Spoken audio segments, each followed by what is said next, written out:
everyone, myself Srivalli, working as an assistant professor in the Department of Cybersecurity and Data Science in MLR Institute of Technology. Today, we are going to discuss about the representation of the graphs.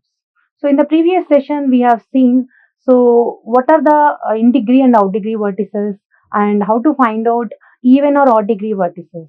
Now, how to represent these graphs?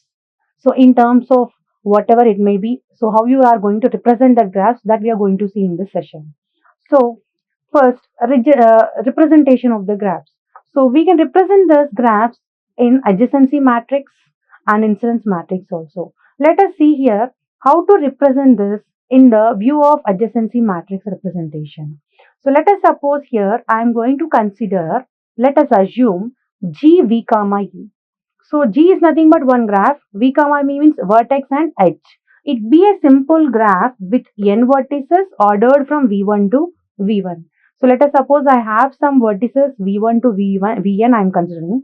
Then adjacency matrix A is equal to small aij. So this aij is nothing but that particular value in the matrix I am going to denote with this ij. Ij is nothing but number of rows and columns, which is nothing but m into n.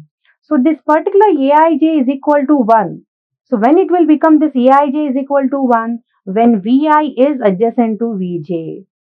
So means that particular vertex is adjacent to the next vertex, then we can consider, we can write the answer as 1. Otherwise, if they are not adjacent, then we can write it as 0. So that is what we have here. Aij is equal to 1 when vi is adjacent to vj, and it is equal to 0 otherwise, means otherwise it is equal to 0. So here it is denoted by how we can represent this adjacency matrix is capital A. Capital A is nothing but adjacency of that particular graph G. So or we can also write it as AJ. Now let us consider one graph. Which graph it here? It is undirected graph. So what is undirected graph is here, if you recall, so a graph which does not consist of directions. Now I have here A and this is B and this is C, D, E. Now these are A, B, C, D, E. So now these are rows I have considered, and as I don't have any columns here, I have to consider the columns also, same thing, A, B, C, D, E. Now if you observe here, and one more thing, as it is a matrix representation that is called adjacency matrix, you have to represent everything in the form of only ones and zeros, as we already know that matrix means only it consists of ones and rows in the form of row bus and 2 by 2 size or 3 by 3 size, like that we will be representing. Now if you take here A is A to A. We don't have any self loop, that's why we are considering it as here 0. And A to B is 1. Why? Because there is a edge, there is a path from A to B, that's why A to B is 1. Now A to C, I don't have any path. Why? Because there is an indirect path, but we don't have any direct path. You have to consider here only direct path. And A to D, yes, it is there, so it is 1. And A to E, we don't have any direct path, so that's why it is 0. So these are zeros and these are next ones. Now in the same way, for each and every vertex in the graph, you have to find out. So let us suppose here I have B. So B to A is 1 and B to C is 1 and B to D is 1. Now in other cases, if we don't have any attachment, we don't have any connection, then you can treat it as 0. So in the same way, C to B 1, C to E is 1. So that's why only 2 we have, other cases we have 0. And D also, D to A is 1. So, and D to B is 1. D to A is 1, D to B is 1, and also D to E is 1 here. So in the same way, E to D is 1. E to C is 1. In other cases, we have 0.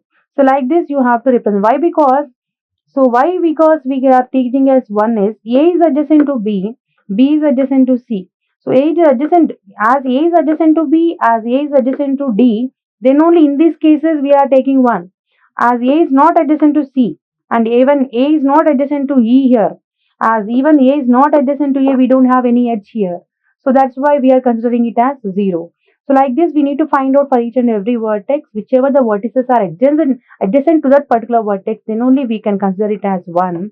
Otherwise here 0. So that is we have seen for the undirected graph. Now let us see for the directed graph also. So a directed graph means which consists of directions. So let us suppose here I have 0, 1, 2, 3. Now if you observe here, so altogether how many vertices we have? 0, 1, 2, 3, and also rows and columns same 0, 1, 2, 3. Now do we have any 0 to 0? No, we don't have any self vertex, self loop. So 0. And 0 to 1, yes it is there. 0 to, yes it is there. 0 to 3 we don't have, then it is 0. Now, so whatever it may be, whether it is directed or indirected, if there is, it is a adjacent vertex to the other next vertex, then only we can treat it as 1, otherwise 0. And if you consider 1, 1 is adjacent to 0. So here 1 is adjacent to 0, but if you observe here, so we don't have any outgoing, it is only incoming. So from 1 to 0, it is not going there. So that's why we are treating it as 0. From 1 to 1 also 0. 1 to 2 also 0, and even 1 to 3 also. Why? Because all are incoming only. Only for outgoing we'll treat it as 1. So in the same way 2, if you take 2 to 0 is 0, 2 to 1 is 1. Why? Because so 2 is providing 1 to the 1. So that's why we are calculating here. And 2 to 2 is 0, 2 to 3 we don't have anything.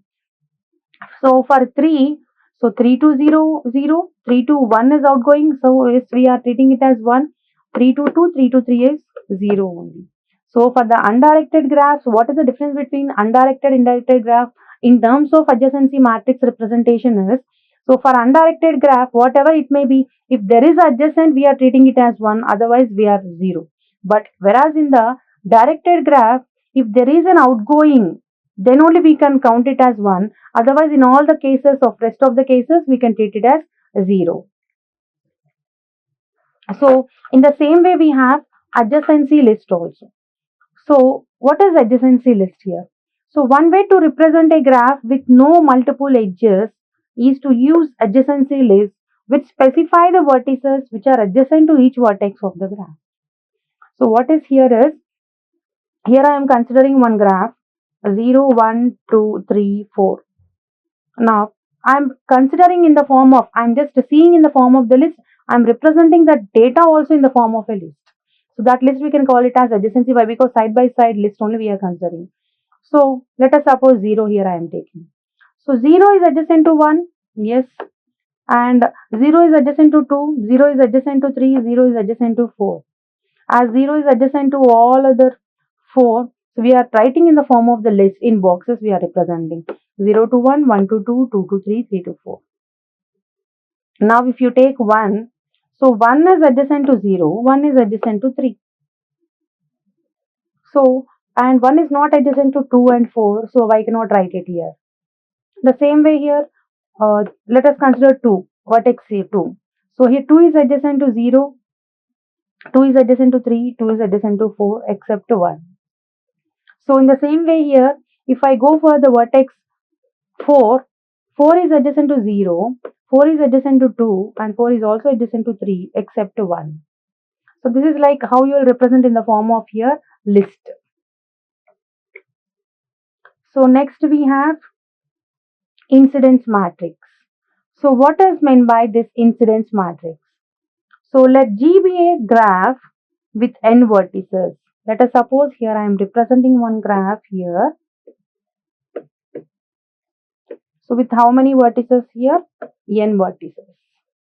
So let V is equal to V1, V2, so on Vn, and E is equal to E1, E2, so on En. So define n by m matrix.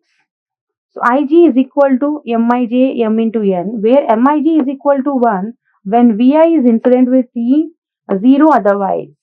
It consists of number of rows as number of vertices and number of columns as number of edges in the matrix. So what is the meaning of this here is, so the first thing here is, this is a directed graph and we have only n vertices. That vertices we can call it as n number of vertices. So let V is equal to V1, V2, so on Vn. And we are representing all the vertices with V1 to Vn. And edges also we are representing here with, means in the previous sessions we don't represent the edges with E1.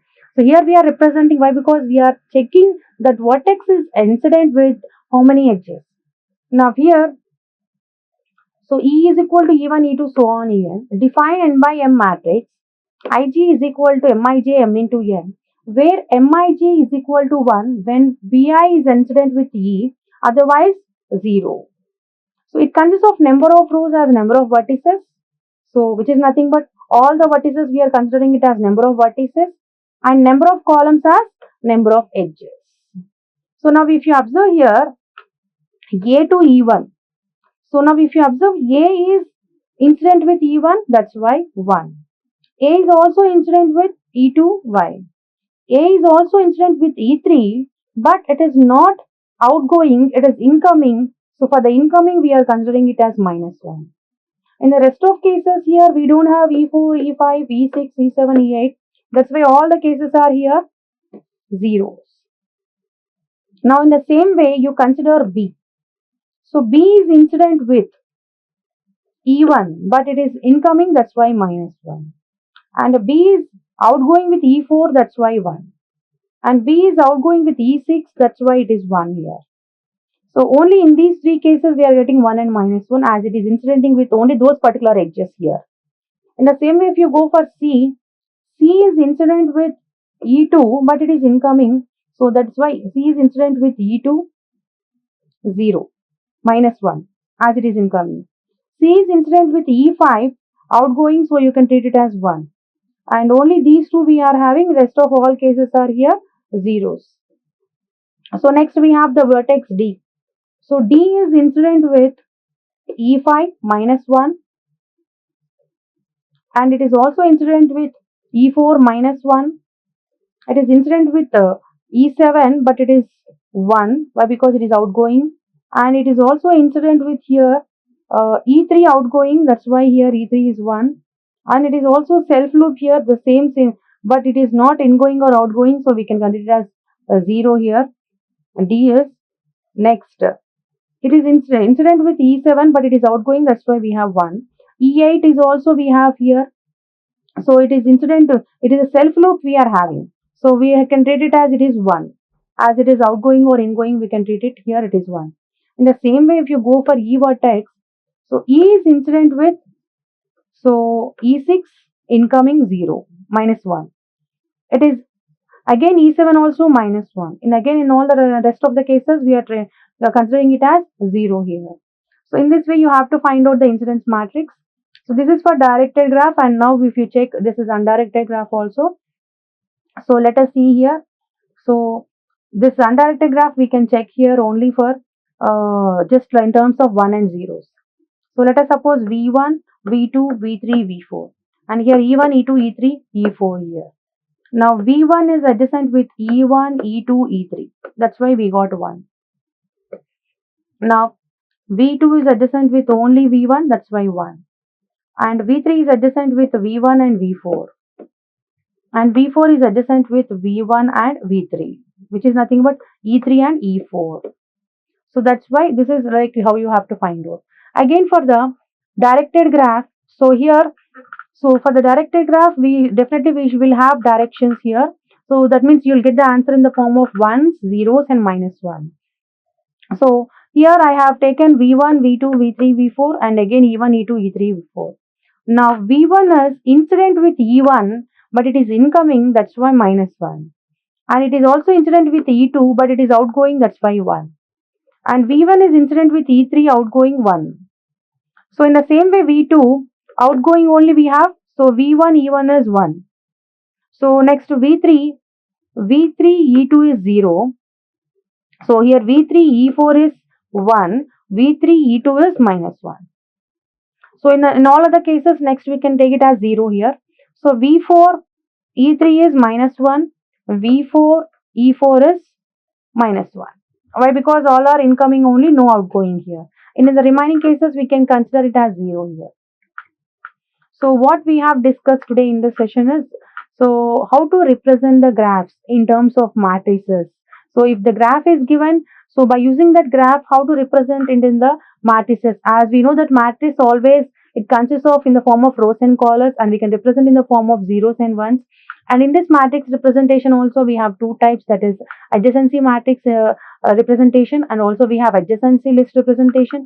And another one we have incidence matrix, where the adjacent matrices, where the vertices are incidenting with edges. So as we are giving number of edges also, E1, E2, E3, like that. So by this, today we'll end the session. Thank you.